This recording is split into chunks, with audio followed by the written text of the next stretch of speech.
पार्थ, भविष्य का लाभ तो व्यापार में देखा जाता है, प्रेम में नहीं। यदि मनुष्य अपनी संतानों का चरित्र निर्माण उचित रूप से करेगा, अपनी संतान को प्रेम और धर्म के संस्कार देगा, तो संतान भी मनुष्य को सम्मान और सुरक्षा अवश्य देगी। पार्थ, संतानों का निर्णय, स्वजनों का व्यवहार उनके कर्म है। दूसरों के कर्मों पर यदि मनुष्य को कोई अधिकार नहीं, तो फिर व्यर्थ आशाएं और अपेक्षाएं रखने का क्या प्रयोजन। पार्थ, यदि गहन विचार करोगे तो तुरंत ही जान पाओगे, जीवन में ऐसा कोई कार्य नहीं जिसके साथ आशा या अपेक्षा जोड़ना अनिवार्य हो। कर्म योग का मूल सिद्धांत यही है पार्थ, जो मनुष्य ये जान लेता है कि वो स्वयं कुछ नहीं करता, उसी के हाथों महत्वपूर्ण कार्य होता है। कर्मण्येवाधिकारस्ते मा फलेषु कदाचिन मा कर्म फले हेतुर्भूर्म ते संगोस्त विकर्मणि। तुम्हें अधिकार केवल कर्म करने का है पार्थ, फल तो ईश्वर के हाथों में। इसलिए ना कर्म से भागना उचित है, ना कर्म से फल की इच्छा रखना उचित है। कार्य पूर्ण रूप से तभी संपन्न होता है जब उसके साथ फल की आशा ना जुड़ी हो। असफलता से दुखी होकर जिसका मन नहीं डोलता, वही मनुष्य सफलता का मनोरथ पूर्ण कर पाता है। वही बार बार सफलता भी प्राप्त करता है। कार्य सफल हो या निष्फल, यदि उस कार्य के साथ फल की आशा जुड़ी है तो मनुष्य को हानि ही होती है। पार्थ, ध्यायतो विषयां पुंसः संगस्तेषुपजायते संगात संजायते कामा कामात् क्रोधोऽभिजायते क्रोधात् भवति सम्मोहः सम्मोहात् स्मृति विभ्रमः स्मृति ब्रह्मशात् बुद्धिनाशः बुद्धिनाशत प्रणश्यति। फल की आशा कामना है, और कामना का स्वभाव है कि वो कभी भी पूर्ण रूप से संतुष्ट नहीं हो सकती। असंतोष कारण होता है क्रोध के जन्म, और इसी क्रोध से अहंकार और मोह जन्म लेता है। यदि सद्ज्ञान पाने की इच्छा ना हो तो सद्ज्ञान पाने की बुद्धि कहां से आएगी? और बुद्धि के जाने पर अनुचित प्रकार के कार्य होने लगते हैं। अनुचित कार्य करने वाला अपराधी होता है, और अपराधी दंड का पात्र होता है, समाज में तिरस्कार का पात्र होता है। अपनी बुद्धि को स्थिर करो, स्वयं को आत्मा जानो, सारे मिथ्या बंधनों को तोड़ दो, फल की आशा का त्याग करके कर्म करते रहो। परंतु स्थिर प्रज्ञा होने का मार्ग क्या है माता? सांख्य योग। पार्थ, सांख्य योग के कारण मनुष्य सदैव परमात्मा का निरंतर स्मरण करता है। परमात्मा के निरंतर स्मरण से उसके हृदय में समर्पण का भाव जागृत होता है, और उसे ही भक्ति कहते हैं। पार्थ, भक्ति से मनुष्य को सत्य और असत्य का ज्ञान प्राप्त होता है, और उस ज्ञान से मनुष्य को परमात्मा के दर्शन होते हैं। जो परमात्मा के दर्शन कर लेता है वो वास्तव में कर्मयोगी बनता है। वो जन्मों के फेरों से छूटकर, उससे मुक्त होकर मोक्ष को प्राप्त करता है। सभी आत्माओं का अंतिम लक्ष्य वही है, और धर्म का अंतिम चरण भी वही है। पार्थ,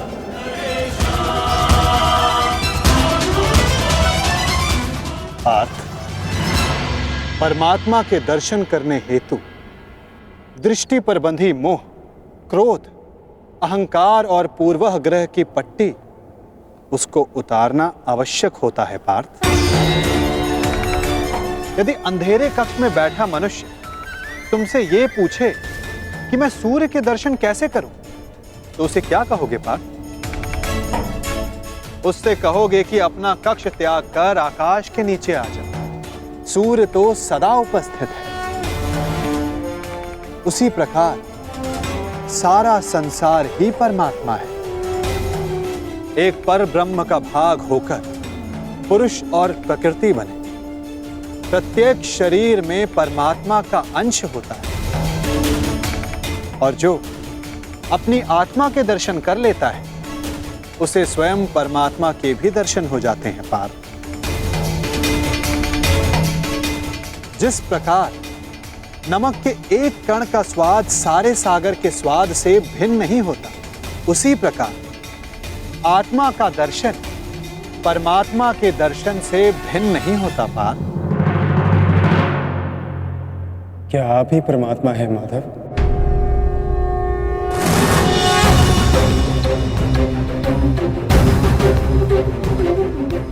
अवश्य, केवल मैं ही नहीं, तुम भी परमात्मा हो अर्जुन।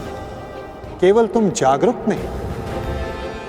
मैंने वो जान लिया है कि मैं ही समस्त संसार, इस संसार का कण कण हूं। मैं ही सूर्य, चंद्र, ग्रह और नक्षत्र हूं। मैं ही सारे मनुष्य हूं। मैं ही दुर्योधन हूं और मैं ही अर्जुन, मैं ही अर्जुन, मैं ही अर्जुन। आपके प्रति समर्पण ही परमात्मा के प्रति समर्पण क्यों नहीं हो सकता माधव? अवश्य पार्थ, मेरे प्रति समर्पण ही परमात्मा के प्रति समर्पण है। सर्वधर्मान् परित्यज्य मामेकं शरणं व्रज अहं त्वां सर्व पापेभ्यो मोक्षयिष्यामि मा शुचः। जगत के सारे धर्मों को त्याग कर तुम मेरी शरण स्वीकार करो पार्थ। मैं ही भूमि हूं, मैं ही आकाश हूं, मैं सूर्य से भी पुरातन हूं।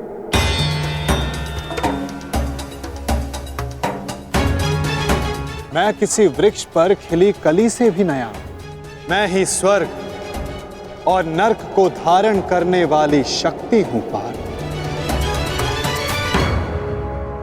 किंतु वो कैसे संभव है माधव? आपका जन्म बहुतों ने अपने जीवन काल में देखा है। आपकी माता जीवित है, जिनके गर्भ में आपका शरीर बना। आप पुरातन और अविनाशी कैसे हो सकते हैं माधव?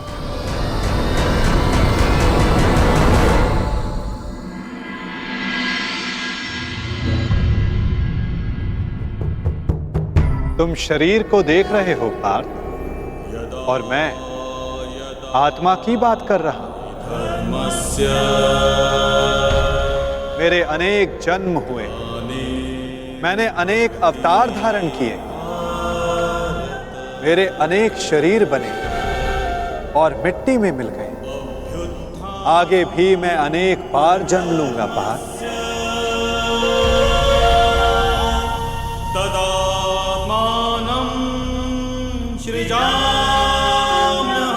यदा यदा हि धर्मस्य ग्लानिर्भवति भारत अभ्युत्थानम् अधर्मस्य तदात्मानं सृजाम्यहम्। परित्राणाय साधूनां विनाशाय च दुष्कृतां धर्म संस्थापनार्थाय संभवामि युगे युगे।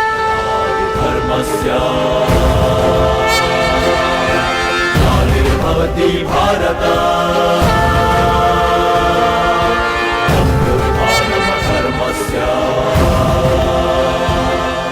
जब जब संसार में अधर्म बढ़ता है पार्थ, जब साधुओं को मुक्त कराने का समय आता है, जब अधर्मियों का नाश निकट होता है, तब धर्म की स्थापना करने मैं स्वयं जन्म लेता हूं।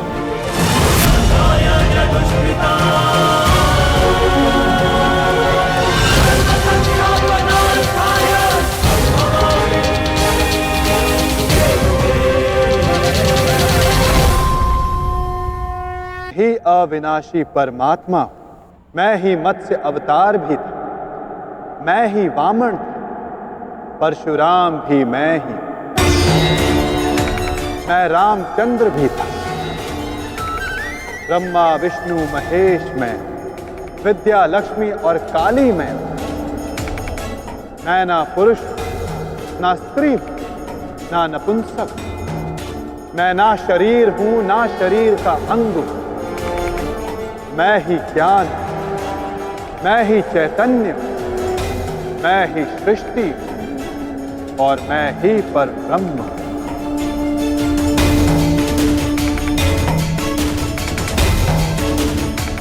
जब तुम भी आत्मज्ञान प्राप्त कर लो तब तुम भी स्वयं को मुझसे अभिन्न और जुड़ा हुआ पाओगे पार्थ। तब तुम भी मेरी ही भांति स्वयं को परमात्मा के रूप में जानोगे। परंतु ये पद प्राप्त करने के लिए तुम्हारा मेरे प्रति संपूर्ण समर्पण अनिवार्य है पार्थ। और ये समर्पण क्या है माधव? समर्पण वास्तव में मन की ऐसी स्थिति है पार्थ, जहां मनुष्य सारे संकल्प त्याग देता है। वो ना स्वयं कोई निर्णय लेता है ना कोई प्रण लेता है। उसको जैसा आदेश मिलता है वो वैसा ही कार्य करता है।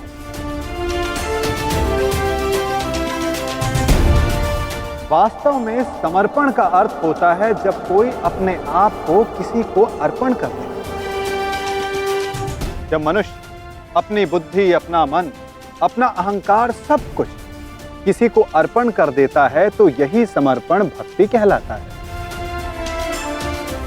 और मनुष्य इसी समर्पित भक्ति से ईश्वर को प्राप्त करता है पार्थ।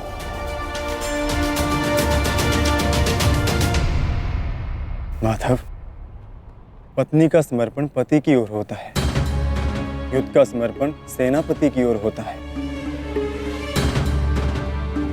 शिष्य के मन में गुरु भक्ति होती है। क्या ये सारी भक्तियां एक समान होती हैं? क्या इन सभी को ईश्वर की प्राप्ति होगी? नहीं पार्थ, मनुष्य जिसके प्रति समर्पित रहता है उसी के रूप में ढलने लगता है। उसके मन में ना संदेह जन्मता है ना प्रश्न। दुष्ट मनुष्य के प्रति जिसका समर्पण होता है उसके कार्य भी दूषित हो जाते हैं।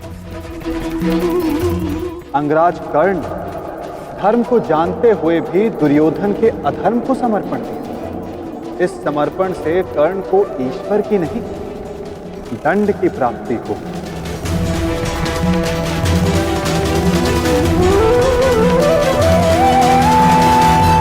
अंगराज को इस युद्ध में जो दंड मिलेगा वो जन्म का नहीं, जाति का नहीं, अपितु एक दुष्ट के प्रति समर्पण करने का दंड मिलेगा पार्थ।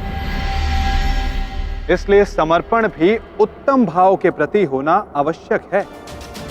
जैसा भाव वैसी भावना और वैसे ही भक्ति पार्थ।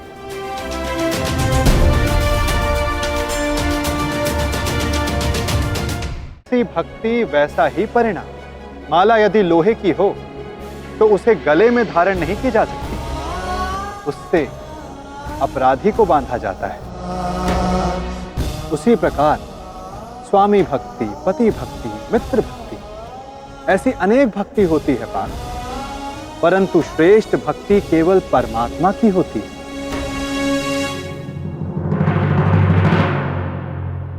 किंतु परमात्मा की भक्ति का सांख्य तथा कर्म योग से क्या संबंध है माधव?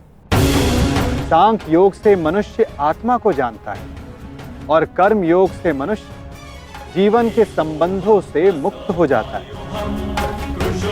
भक्ति के कारण मनुष्य परमात्मा के वास्तविक रूप का ज्ञान पाता है और परमात्मा के ज्ञान से मनुष्य जीवन मरण के फेरों से मुक्त होकर सच्चिदानंद स्वरूप को प्राप्त करता है।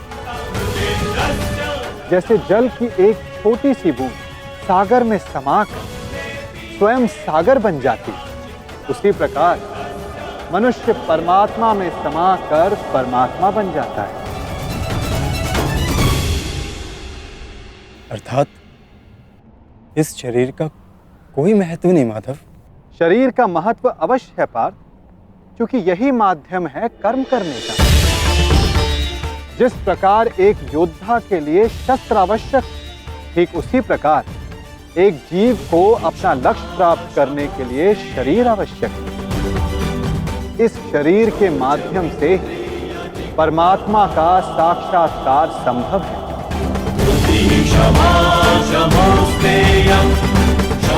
मृत्यु और जन्म के बीच के समय में आत्मा के ज्ञान में कोई वृद्धि नहीं हो पाती पार्थ। इस जन्म में जो अनुभव, विचार और ज्ञान प्राप्त होते हैं, आत्मा उसी को लेकर नया शरीर धारण करती है।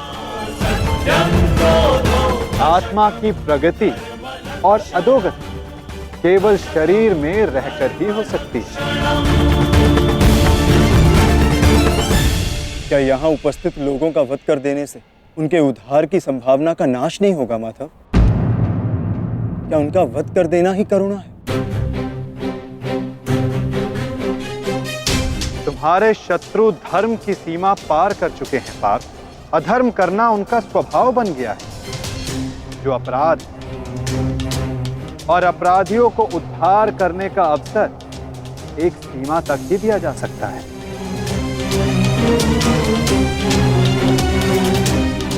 मैंने शिशुपाल के 99 अपराधों को क्षमा किया, परंतु 100 अपराध के पश्चात उसे दंड देना अनिवार्य था। यदि एक अपराधी को अपराध करने दिया जाए तो उसका अधिक से अधिक पतन ही होता है। उसे अधर्म से रोकने में ही करुणा है पार्थ। और ये आत्माएं मरेंगी नहीं, अधर्म से दूषित हुए शरीर का त्याग करेंगे। उस शरीर में प्रगति की संभावना अधिक होती है पार्थ। इस दृष्टि से तुम्हारा इन सब का वध करना उचित है।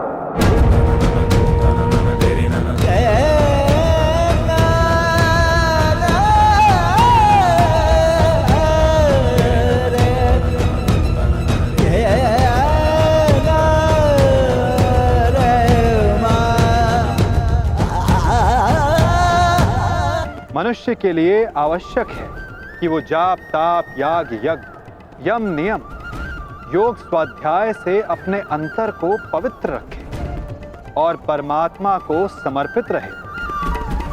अपने सारे कार्यों का फल, जीवन का प्रत्येक श्वास परमात्मा को समर्पित करता रहता है। यदि भक्ति केवल मन की स्थिति है तो जप तप आदि का क्या महत्व है माधव?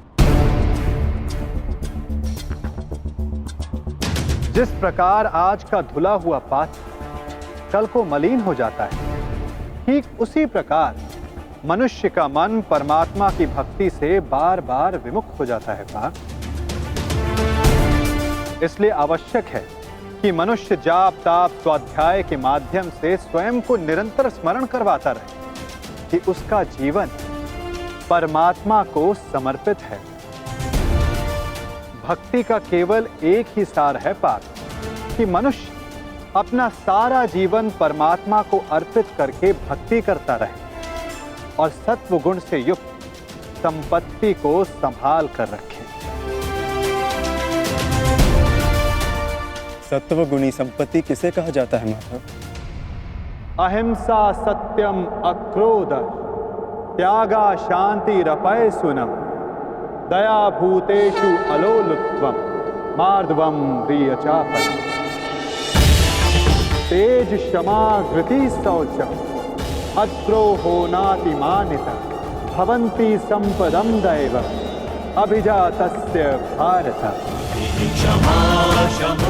बिना कारण तथा स्वार्थ के हेतु हिंसा करना अधर्म है पार्थ। अहिंसा ही वास्तव में परम धर्म है। उसके साथ सत्य, क्रोध का ना होना, त्याग, मन में शांति, निंदा ना करना, दया भाव रखना, सुखों के प्रति आकर्षण ना होना और आकारण कार्य ना करना।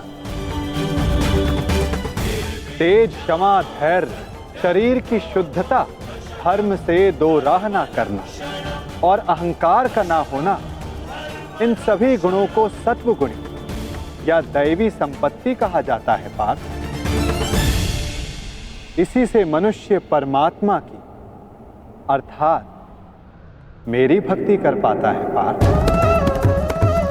जो मेरी भक्ति करता है वो इस जीवन के कर्तव्यों का वहन करता है, धर्म की स्थापना करता है और कर्म के फलों की इच्छा किए बिना उनकी आशा त्याग कर अपना जीवन जीता है पार्थ। उसे मैं इस जन्म में संतोष देता हूं तथा मृत्यु के पश्चात अपने में स्थान देता हूं पार्थ। जो रूप सबको अपने में स्थान दे दे, आपका वो रूप कैसा है माधव? कौन है आप? सांख्य के माध्यम से मैंने जाना है कि मैं आत्मा हूं, अमर हूं, जो नाशवंत शरीर में केवल वास करता हूं। और कर्मयोग के माध्यम से मैंने जाना कि फल की इच्छा को त्याग कर केवल कर्म करने से ही मन को शांति और जीवन में सफलता प्राप्त होगी। और भक्ति योग के माध्यम से मैंने आपके प्रति समर्पण का महत्व जाना है। किंतु आपके प्रति संपूर्ण श्रद्धा से समर्पित होने की इच्छा होते हुए मन से संशय नहीं जा रहा। आपके सारे ज्ञान को प्राप्त करने के पश्चात भी मेरी बुद्धि स्थिर नहीं हो पा रही माधव। इस रणभूमि में मुझे अब भी चारों ओर मनुष्य ही दिखाई दे रहे हैं। आपने कहा था कि मनुष्य है ही नहीं, सब स्थान पर परमात्मा है।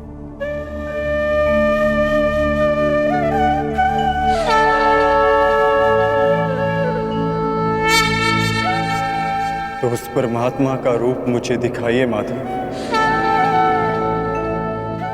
और मेरे सारे संदेहों का नाश कीजिए।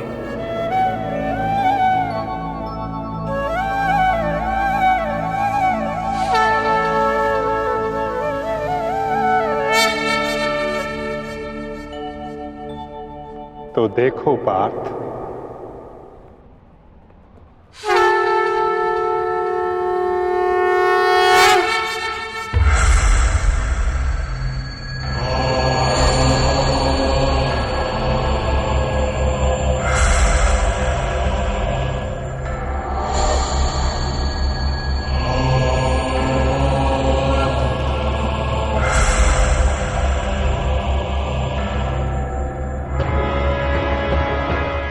माधव,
सांख्य योग से कर्म योग की, कर्म योग से भक्ति योग की और भक्ति योग से ज्ञान योग की प्राप्ति होती है पार्थ।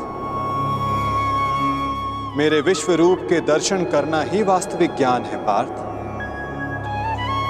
विश्व में यही एक ज्ञान सारे ज्ञानों का तथा विज्ञानों का आधार है। यही एक ज्ञान है जो मुक्ति प्रदान करता है। देवताओं को जो दर्शन सरलता से नहीं प्राप्त होता, ऐसा मेरा वास्तविक रूप मैं तुम्हें दिखा रहा हूं पार्थ।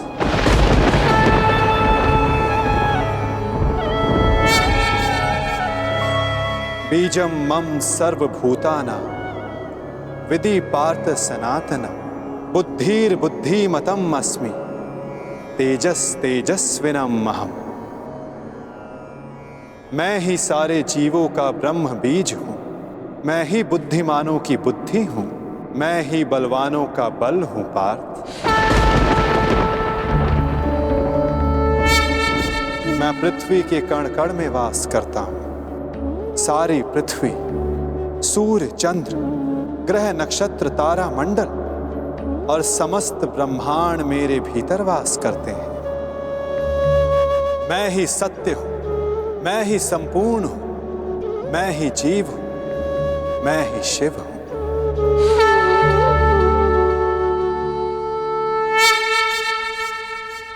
अक्षरों में आकार हूं, वेदों में सामवेद हूं, देवों में इंद्र हूं, प्राणियों में चेतना हूं, रुद्रों में शंकर हूं, हवन में अग्नि हूं, धन में कुबेर हूं, पर्वतों में सुमेरु हूं, ऋषियों में भृगु हूं, ध्वनियों में ओमकार हूं, यज्ञों में जाप हूं, वृक्षों में पीपल हूं, कीर्ति मैं ही हूं, बुद्धि में स्मृति, मेघा और क्षमा मैं ही हूं, गंधर्वों में चित्ररथ हूं, देव ऋषियों में नारद हूं, मुनि में कपिल हूं, अश्वों में उच्च अश्व हूं, गजों में ऐरावत हूं, पशु में सिंह, पक्षियों में गरुड़ हूं,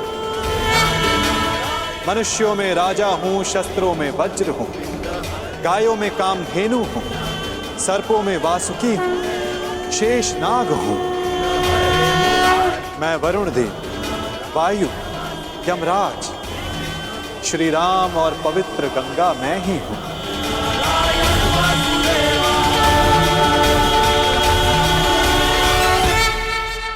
सृष्टि का आदि, मध्य तथा अंत मैं हूं।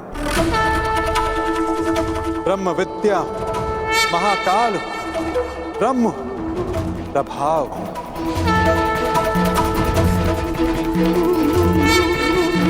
मैं ही विजय हूं, मैं ही निश्चय हूं, मैं ही सत्व हूं, दंड, नीति, शक्ति, मौन तथा तत्व ज्ञान भी मैं हूं। वासुदेव हूं, अर्जुन हूं, वेद व्यास हूं, ऐसा कोई स्थल नहीं जहां मैं नहीं पार।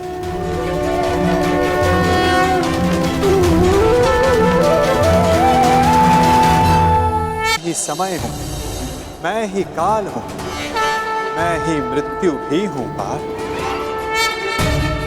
और यहां उपस्थित सभी मनुष्यों की मृत्यु बन के भी मैं ही खड़ा हूं पार।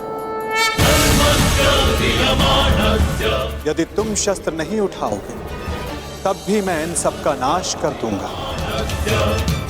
अपने मोह को त्यागो पार्थ, अपने कर्तव्य को देखो,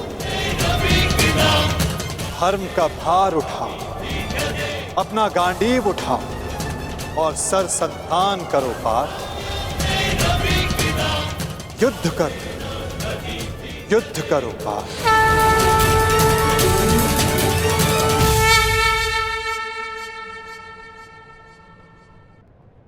भगवान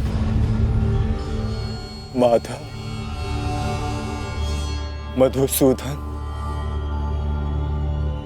आज मेरे सारे संदेहों का नाश हो गया है। हे नारायण, हे माधव, ये मेरा सौभाग्य है कि मैं स्वयं आपके वास्तविक अवतार का साक्षी बना, आपके ज्ञान के प्रकाश से मुझे मेरी शंकाओं के अंधकार से निकालकर मुझे उचित मार्ग दिखाने के लिए आपका धन्यवाद। आपको मार्गदर्शक रूपी पाकर आज मेरा जीवन धन्य हो गया।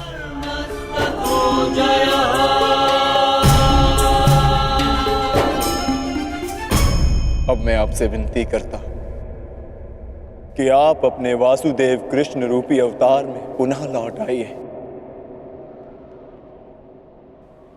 और मैं वचन देता हूं कि मैं अर्जुन पूर्ण रूप से आप पर विश्वास करके अपने कर्तव्य का पालन करूंगा।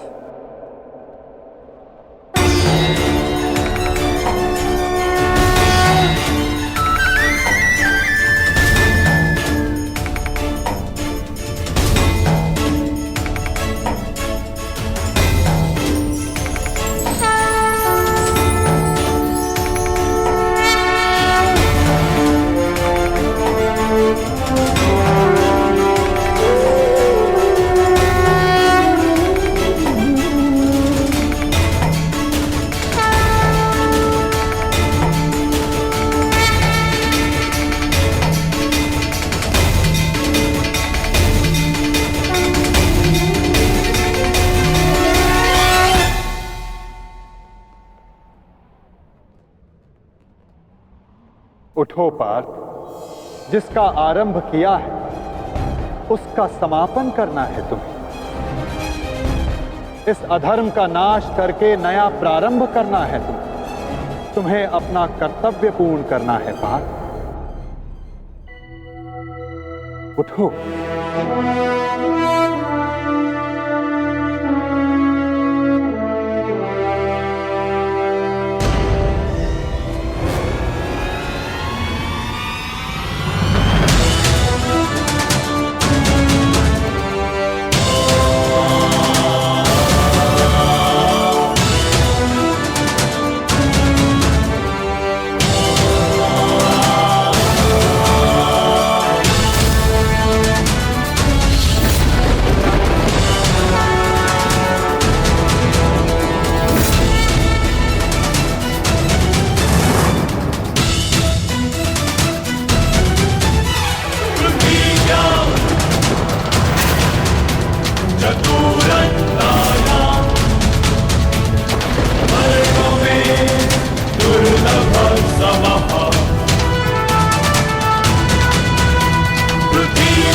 उठो पार्थ, जिसका आरंभ किया है उसका समापन करना है तुम्हें। इस अधर्म का नाश करके नया प्रारंभ करना है तुम्हें। तुम्हें अपना कर्तव्य पूर्ण करना है पार्थ।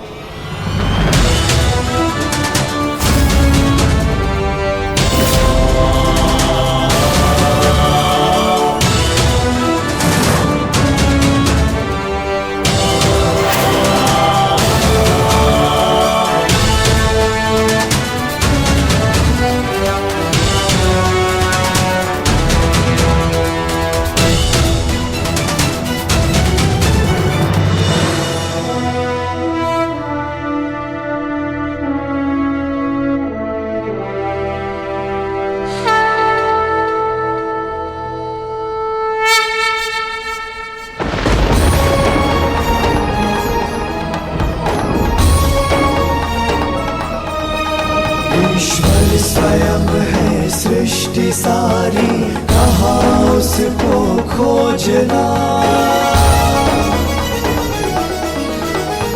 जो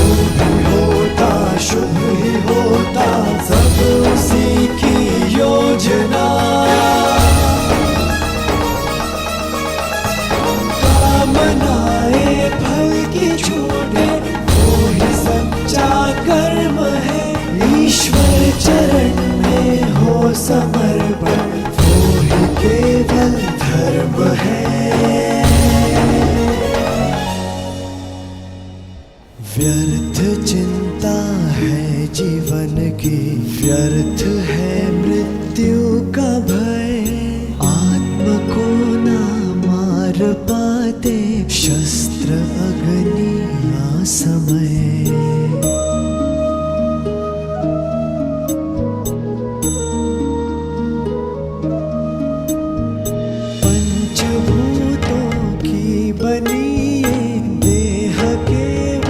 वस्त्र है,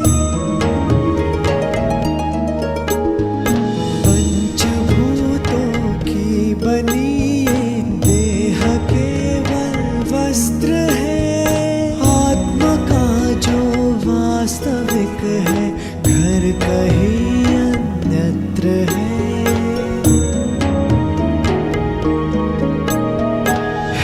परिवर्तन ही सत्य, झूठ सबका साथ है। कुछ न खोना कुछ न पाना, रिक्त रहते हाथ है।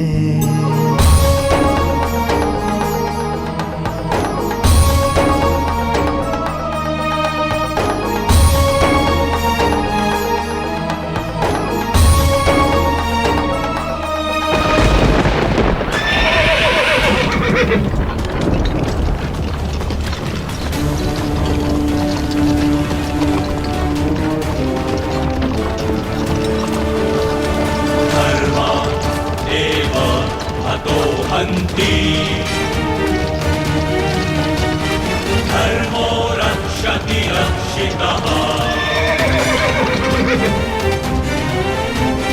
तस्मात् धर्मो न हन्त्यो,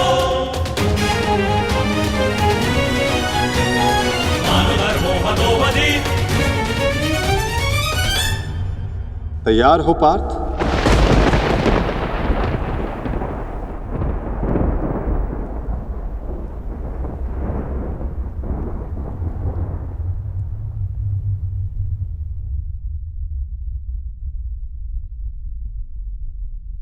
जी माधव।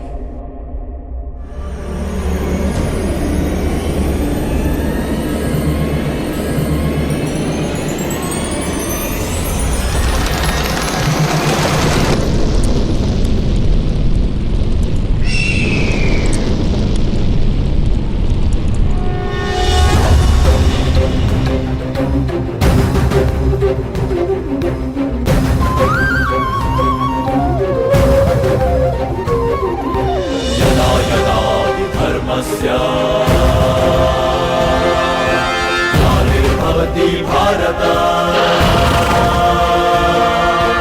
अभ्युत्थानमधर्मस्य, तदात्मानं सृजाम्यहम्। परित्राणाय साधूनां, विनाशाय च दुष्कृताम्।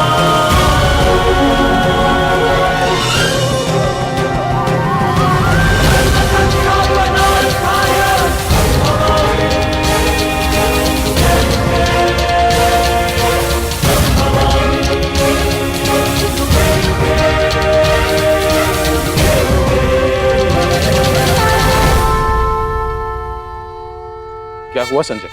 युद्ध आरंभ हुआ कि नहीं?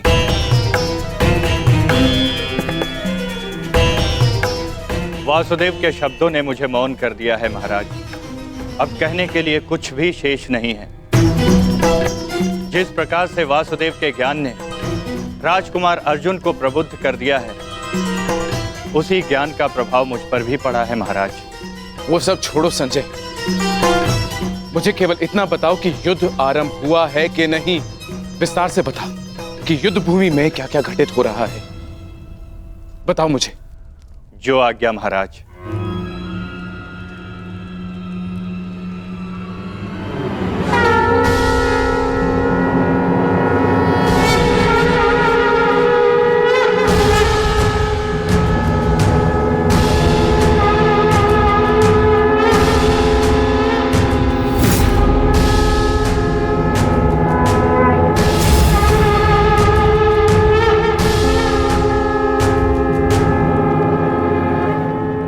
युद्ध का शंखनाद हो चुका है महाराज। युद्ध किसी भी क्षण प्रारंभ हो जाएगा।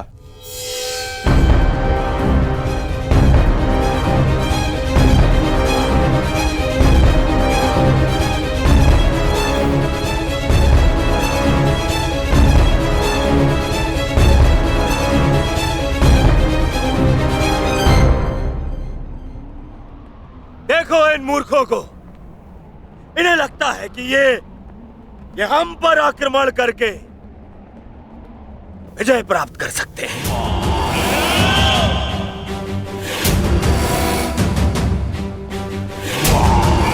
हम पर हावी हो सकते हैं, विजय प्राप्त कर सकते हैं हम पर, परंतु वास्तविकता तो ये है कि ये हमारे खेमे की आधी सीमा भी पार नहीं कर पाएंगे। हाँ, और क्या? शीघ्र ही इन्हें इनकी सबसे बड़ी भूल की अनुभूति हो जाएगी। पछताएंगे, ये सब पछताएंगे, दया की भीख मांगेंगे ये सब जो हमारे विरुद्ध खड़े हैं। पांडु पुत्र, तुम्हारी भूल है भ्राता दुर्योधन।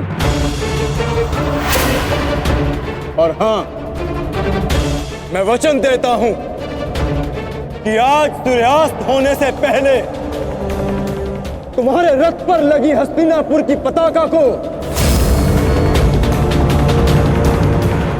मैं अपने अधीन कर लूंगा।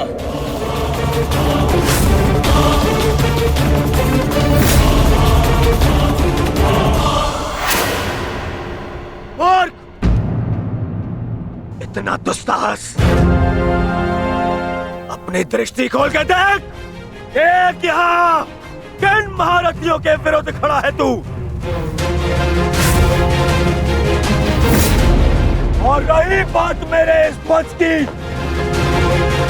तो यदि तुम ऐसा करने में सफल रहे तो मैं वचन देता हूं, मैं स्वयं इस युद्ध को यहीं समाप्त कर दूंगा, यहीं समाप्त कर दूंगा, यहीं समाप्त कर दूंगा, यहीं समाप्त कर दूंगा।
अब युद्ध का आरंभ हो चुका है महाराज। युवराज दुर्योधन ने राजकुमार अर्जुन को चुनौती दी है कि सूर्यास्त से पहले उनके रथ पर उपस्थित पताका को यदि राजकुमार अर्जुन अपने बस में कर लेते हैं तो युवराज दुर्योधन आज ही युद्ध को समाप्त कर देंगे। ये क्या किया दुर्योधन ने? ये क्या किया दुर्योधन ने? और पितामह ने उसे रोका नहीं? नहीं महाराज। समझ में नहीं आता पितामह क्या भी रचना करने वाले।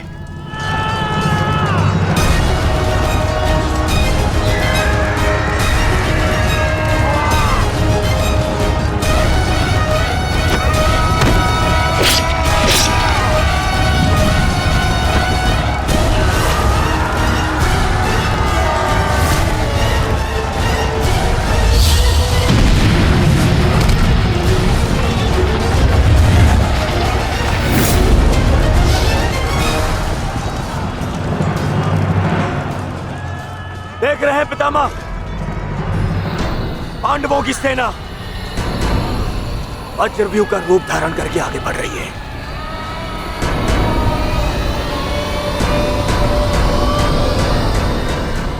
पितामह, पितामह, सुन रहे हैं आप? याद भी है कि यहां क्या चल रहा है? पितामह, आप क्या कर रहे हैं? आप कौरवों की सेना के सेनापति हैं। हम सबको आपके आदेश की प्रतीक्षा है पितामह। कुछ बोलिए पितामह। हम कुछ नहीं करेंगे गंधार राज।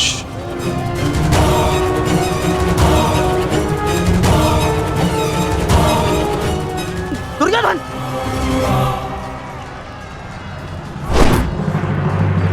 देखना अभिमन्यु, पताका मैं ही लेकर रहूंगा। तुम्हें गंभीरता से ना लेने के लिए क्षमा करना मित्र, परंतु मुझे स्मरण है जब विराट की युद्ध भूमि पर तुम मेरे पिता श्री अर्जुन के साथ थे तब वहां क्या घटित हुआ था। समय बदल गया है अभिमन्यु, और हालात भी। अब केवल विषय वर्तमान का यह युद्ध है। देखना, मैं यह पताका लेकर ही रहूंगा। ठीक है, तुम पताका ले आना और मैं स्वयं तुम्हें शिविर तक उठाकर लेकर जाऊंगा। सारथी, शीघ्रता करो।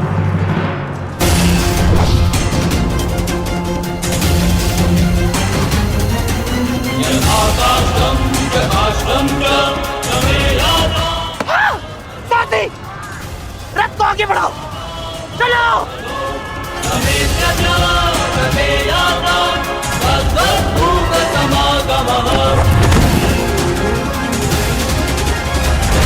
पितामह, कुछ तो बोलिए। अब मौन क्यों है? कुरुक्षेत्र में प्रवेश के पश्चात तो आपने वचन दिया था, वो याद है आपको? मुझे अपना दिया हुआ हर एक वचन स्मरण है दुर्योधन। तुम्हें मुझे स्मरण कराने की कोई आवश्यकता नहीं। सारथी, वज्र की ओर चलो।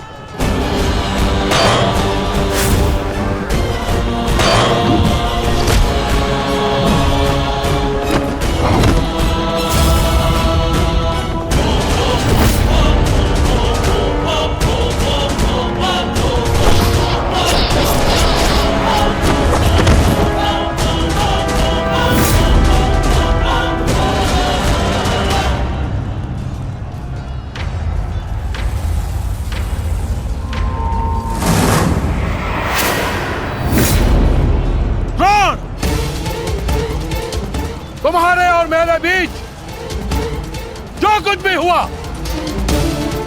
उसके लिए हम एक दूसरे को क्षमा कर चुके हैं, किंतु अब मेरे पास तुम्हारे साथ युद्ध करने का कोई भी कारण शेष नहीं है। कारण है द्रुपद, तुम्हारी पुत्री द्रौपदी का वस्त्र हरण।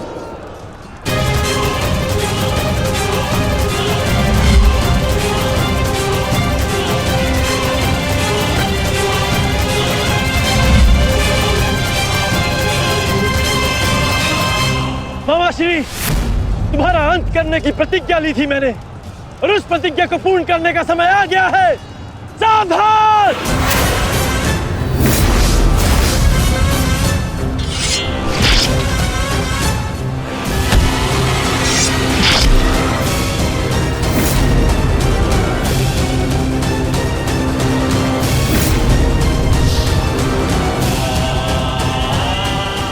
सावधान द्रोण!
गुरुदेव,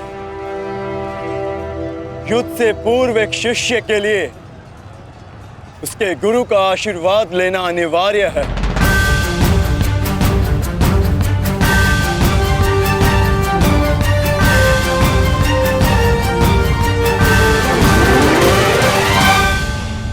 मेरा आशीर्वाद सदैव तुम्हारे साथ है अर्जुन। कभी अनुमान नहीं लगाया था गुरुदेव, जिससे युद्ध कला और धनुर्विद्या सीखी, एक दिन उसी के विरुद्ध इसका उपयोग करना पड़ेगा। तुम केवल अपने कर्तव्य का पालन करो अर्जुन। ये युद्धशाला नहीं, ये समस्त युद्ध भूमि है, और यहां का हर एक विपक्षी केवल और केवल तुम्हारा शत्रु है अर्जुन। सावधान अर्जुन!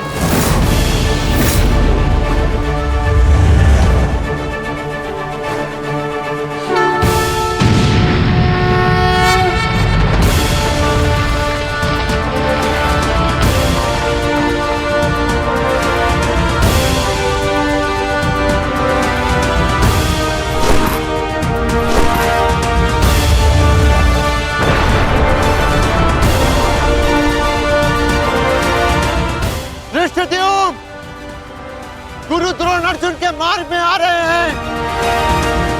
वज्र के आगे बढ़ने के लिए अर्जुन के मार्ग की बाधा हटानी होगी। जाओ, जाके अर्जुन की सहायता करो, जल्दी।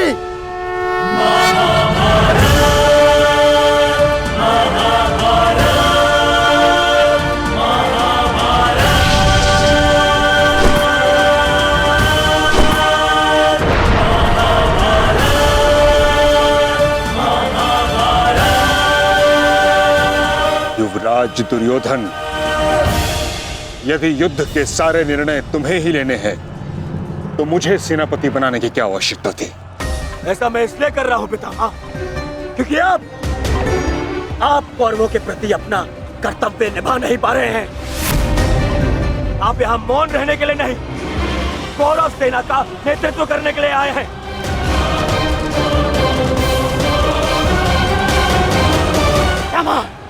पांडव सेना हम पर हावी हो रही है, और पांडव सेना पर आक्रमण करने के लिए आप हमें रणनीति क्यों नहीं बता रहे हैं? बताइए। स्मरण है ना पितामह आपको? यदि दुर्योधन के रथ की पताका अर्जुन के हाथ में लग गई तो हम ये युद्ध हार जाएंगे महामहिम, हार जाएंगे। कुछ कीजिए।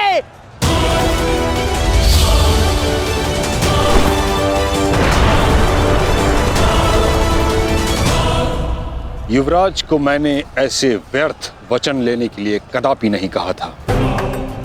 अब युवराज दुर्योधन को इसका परिणाम स्वयं भुगतना होगा। और रही बात मेरे आदेश की, तो अभी आक्रमण में समय शेष है। ये कैसी बातें कर रहे हैं आप? इसीलिए मैंने आपसे कहा था क्या मैं पितामह से अधिक मित्रगण की आवश्यकता है। अब देखिए देखिए क्या स्थिति हो गई है हमारी।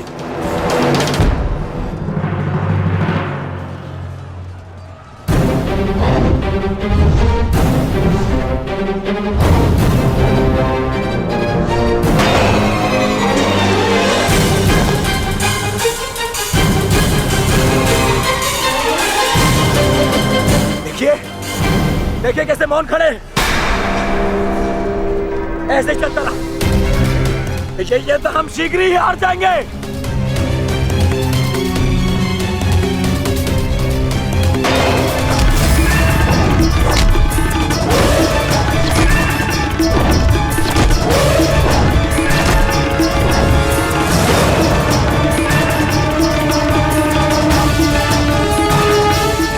मेरे पिताश्री के पास जाकर पुनः युद्ध कला सीखो भीम। स्मरण हो रहा है कि प्रतिशोध की आग में तुम युद्ध कला भूल रहे हो। यदि तुम मेरे हाथों जीवित बच का शोध थामा तो मैं अवश्य ऐसा करूंगा।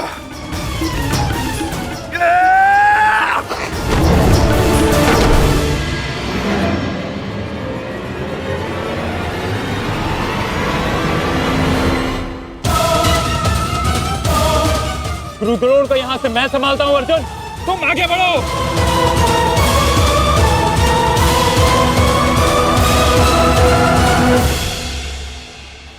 आगे बढ़ने का समय आ गया है पार्थ।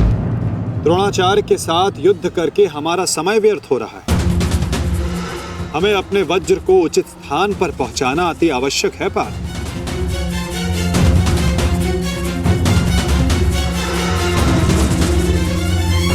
जैसी आज्ञा माता। चलिए आगे बढ़िए।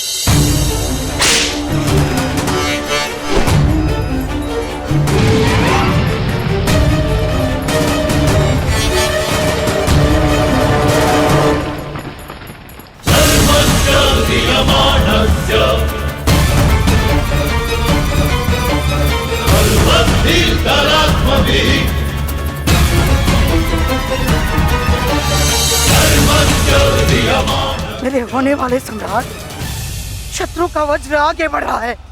यदि हमने कुछ नहीं किया तो हमारे लिए समस्या उत्पन्न हो सकती है।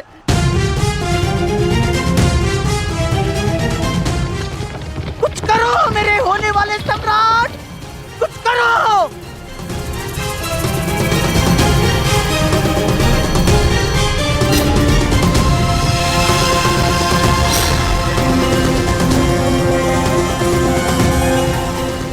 काश अभी मेरा मित्र मेरे साथ होता।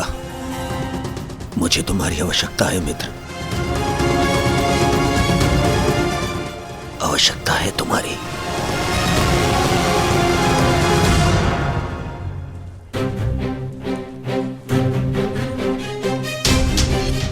ये कैसी अनुभूति है। ऐसा प्रतीत हो रहा है जैसे मेरे मित्र को मेरी सहायता की आवश्यकता है।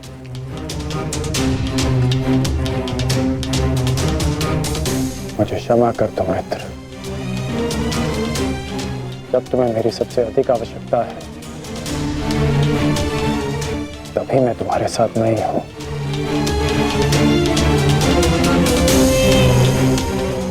सैनिक जाओ, जाकर पता लगाओ कि युद्ध में क्या चल रहा है। जो आज्ञा महाराज।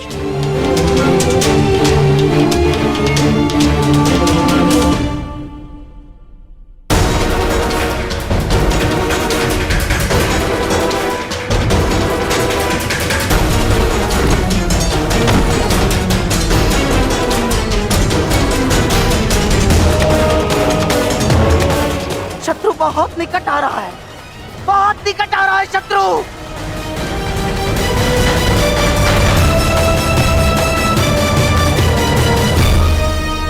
माधव, वो रहा दुर्योधन।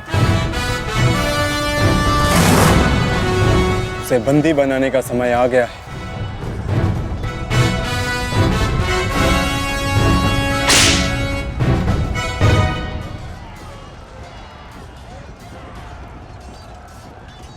शत्रु निकट आ गए हैं दुर्योधन, आ गए शत्रु निकट। अब आक्रमण का समय आ गया है।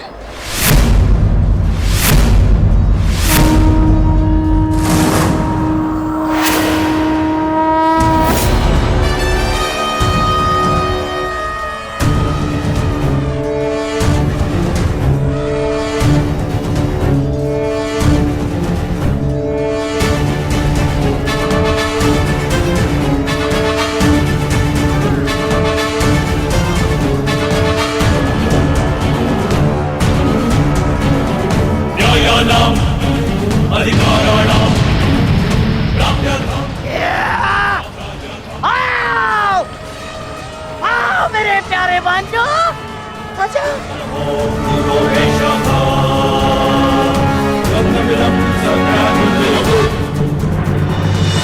महामहिम भीष्म ने सर्वतोभद्र व्यूह की रचना की है महाराज। वो वज्र व्यूह को ध्वस्त करने का प्रयत्न कर रहे हैं। उस ओर से सेना का नेतृत्व कौन कर रहा है संजय? व्यूह को ध्वस्त करने का प्रयास कर रहे हैं। इस सेना की टुकड़ी का नेतृत्व कौन कर रहा है? कौन?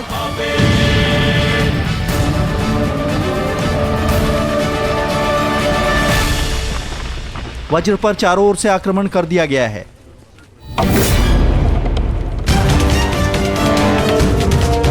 पितामह की सबसे प्रभावशाली तकनीक।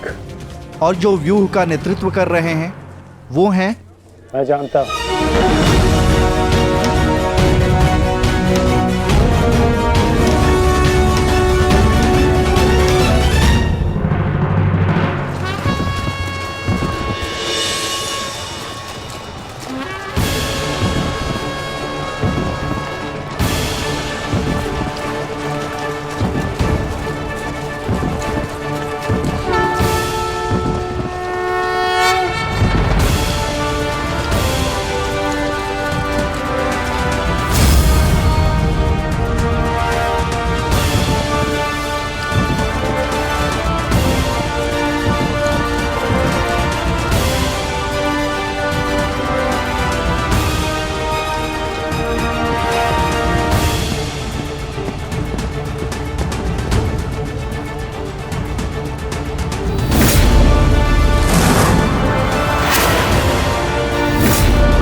जैसा पिता वैसा पुत्र।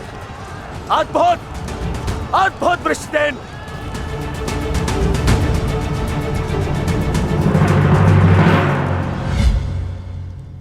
सर्वतोभद्र व्यूह के विषय में जानते हो?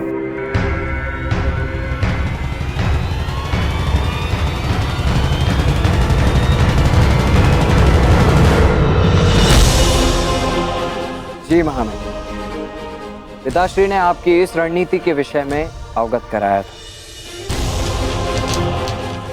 इस व्यूह के अनुसार शत्रुओं के अधिकतर व्यूह को तोड़ा जा सकता है। और क्या जानते हो? इस रणनीति के अनुसार एक ही समय में चारों ओर से शत्रु व्यूह पर आक्रमण किया जाता है और सेना को छिन्न भिन्न करते हुए मध्य तक पहुंचा जाता है ताकि शत्रुओं को कहीं से कोई सहायता न मिल सके। परंतु सेना का नेतृत्व केवल एक कुशल योद्धा के हाथों में होना चाहिए। और वो योद्धा ऐसा हो शत्रु जिसका अनुमान ही न लगा सके। उसकी युद्ध शैली कभी पहले देखी ना गई हो।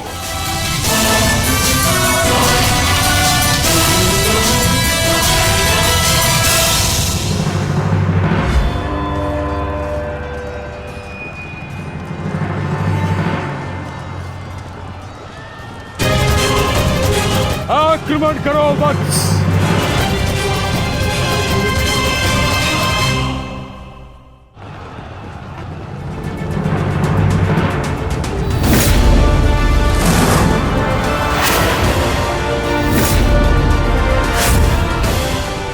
सत्य कहा दुर्योधन, सत्य कहा तुमने। जैसा पिता वैसा पुत्र वृषसेन। अद्भुत योद्धा है वृषसेन। कर्ण नहीं है तो क्या हुआ, वृषसेन है ना हमारे पास। वृषसेन लड़ो।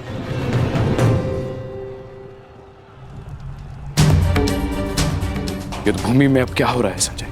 महामहिम भीष्म के आदेश के अनुसार अंगराज कर्ण के पुत्र वृषसेन सर्वतोभद्र व्यूह का नेतृत्व कर रहे हैं महाराज। वज्रव्यूह पर चारों ओर से आक्रमण करके कौरव सेना पांडव सेना पर हावी हो रही है महाराज।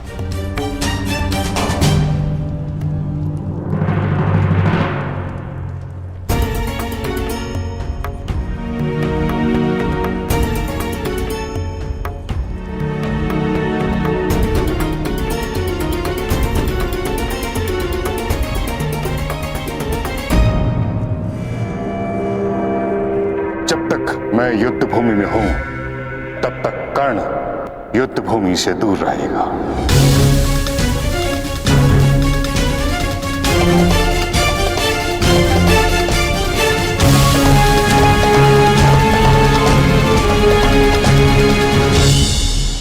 विश्वसेन के अप्रत्याशित आक्रमण से हमारी सेना को भारी क्षति पहुंची है वासुदेव। अब हमें क्या करना चाहिए? विपक्ष ने वज्र को तो रोक दिया, परंतु वज्र की नोक अभी भी प्रहार करने में सक्षम है धर्मराज। तुम समझ रहे हो ना पार्थ?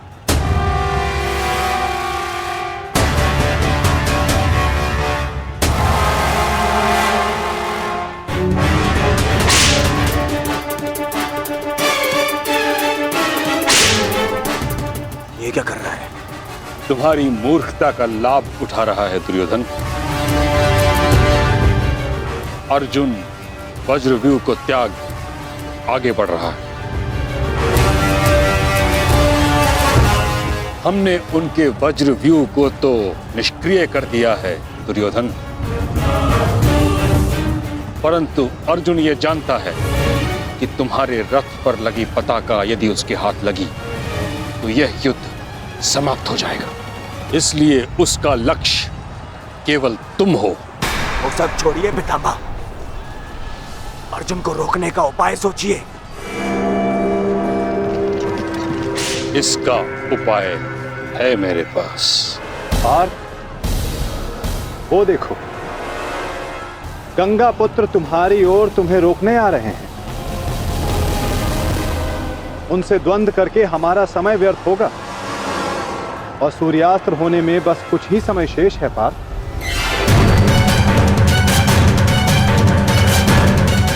गंगा पुत्र का तुम्हारे मार्ग से हटना आवश्यक है।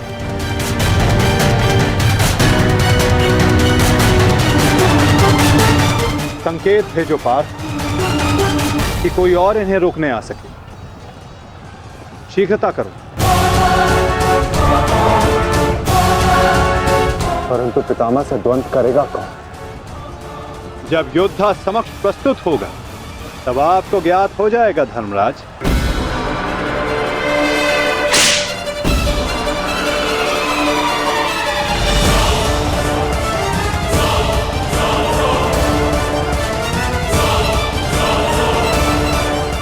यह अर्जुन नहीं तो कौन है?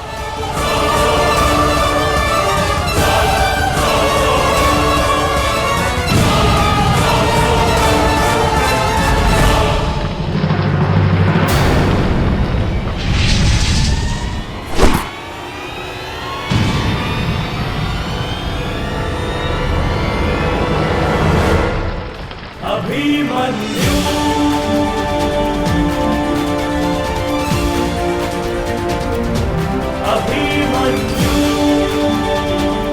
अभिमन्यु?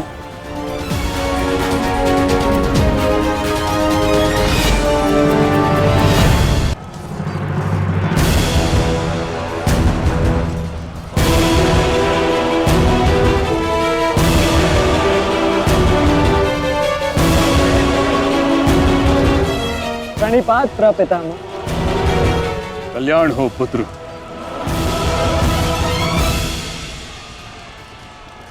किंतु क्या अपने ही प्रपितामह का मार्ग रोकना उचित है? मैं तो केवल अपने धर्म का पालन कर रहा हूँ प्रपितामह। वही कर रहा हूँ तो मेरे पिता ने अपने पितामह से सीखा और जो मुझे सिखाए।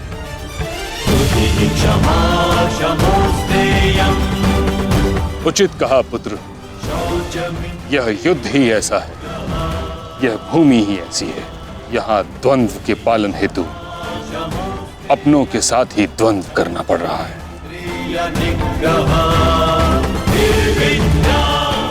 मुझे तुम पर गर्व है कि तुम परम निष्ठा और साहस से अपने कर्तव्य का पालन कर रहे हो, किंतु यह मेरा दुर्भाग्य है कि तुम मेरे साथ नहीं, मेरे विरुद्ध हो।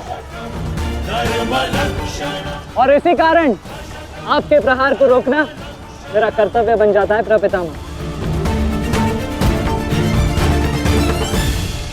पुत्री उत्तरा, मैं तुम्हें वचन देता हूं कि जब तक रणभूमि में यह गंगा पुत्र खड़ा रहेगा, तब तक तुम्हारा सौभाग्य और तुम्हारा सुहाग दोनों पर कोई आंच नहीं आएगी।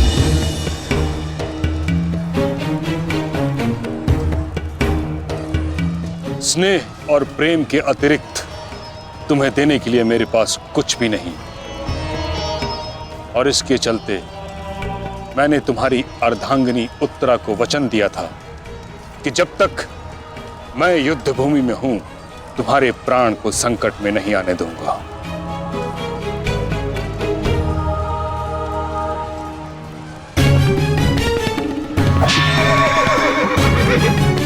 ये क्या कह रहे हैं पितामह? ये युद्ध है और ये हमारा शत्रु, इसकी रक्षा नहीं करनी है, आपको इसका वध करना है। मुझे भली भांति स्मरण है दुर्योधन कि मुझे क्या करना है और क्या नहीं। तुम्हारी ओर से युद्ध करना मेरा कर्तव्य है, परंतु किसका वध करना है और किसका नहीं, यह मेरा निजी अधिकार है। पितामह, यदि आप इसी प्रकार पांडवों के मोह और वचनों से बने रहेंगे तो हम ये युद्ध हार जाएंगे पितामह। और यदि ऐसा हुआ तो उसके दोषी केवल आप और आपके ये वचन होंगे। मेरे सामने से चले जाओ पुत्र। क्षमा कीजिए पितामह, जिस प्रकार मेरे प्रति आपका प्रेम भाव आपको मुझ पर आक्रमण करने से रोक रहा है, उसी प्रकार मेरे परिवार के प्रति ये मेरा कर्तव्य है कि मैं आपको आगे बढ़ने ना दूं।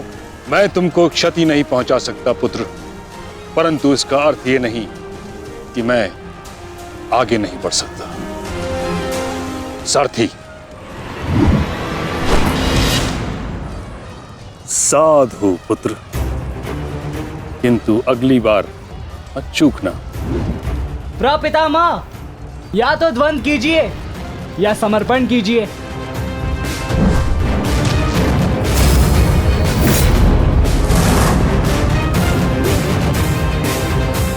बस करो पुत्र।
गुरुदेव, युद्ध से पूर्व एक शिष्य के लिए उसके गुरु का आशीर्वाद लेना अनिवार्य है।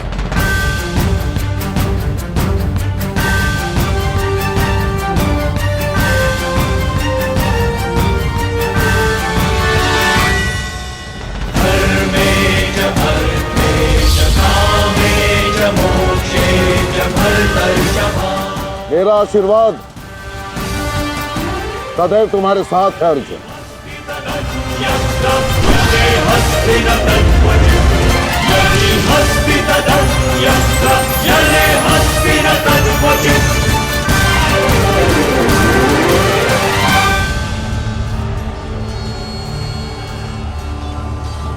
कभी अनुमान नहीं लगाया था गुरुदेव,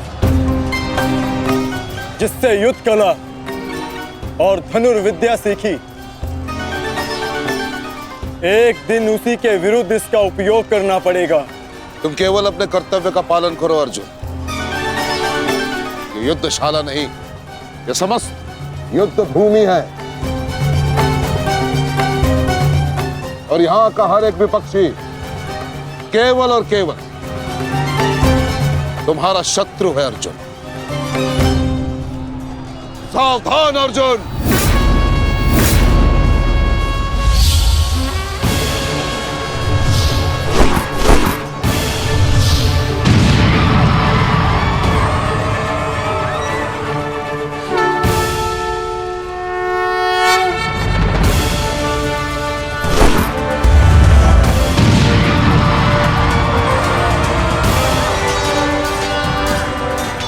धृष्टद्युम्न, गुरु द्रोण अर्जुन के मार्ग में आ रहे हैं।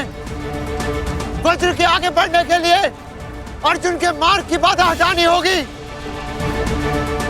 जाओ, जाके अर्जुन की सहायता करो।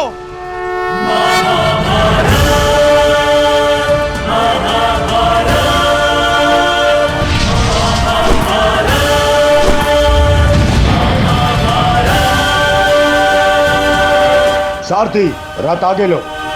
युवराज दुर्योधन, यदि युद्ध के सारे निर्णय तुम्हें ही लेने हैं तो मुझे सेनापति बनाने की क्या आवश्यकता थी? ऐसा मैं इसलिए कर रहा हूं पितामह, क्योंकि आप कौरवों के प्रति अपना कर्तव्य निभा नहीं पा रहे हैं। आप यहाँ मौन रहने के लिए नहीं, कौरव सेना का नेतृत्व करने के लिए आए हैं। पांडव सेना हम पर हावी हो रही है और पांडव सेना पर आक्रमण करने के लिए आप हमें रणनीति क्यों नहीं बता रहे हैं? बताइए। स्मरण है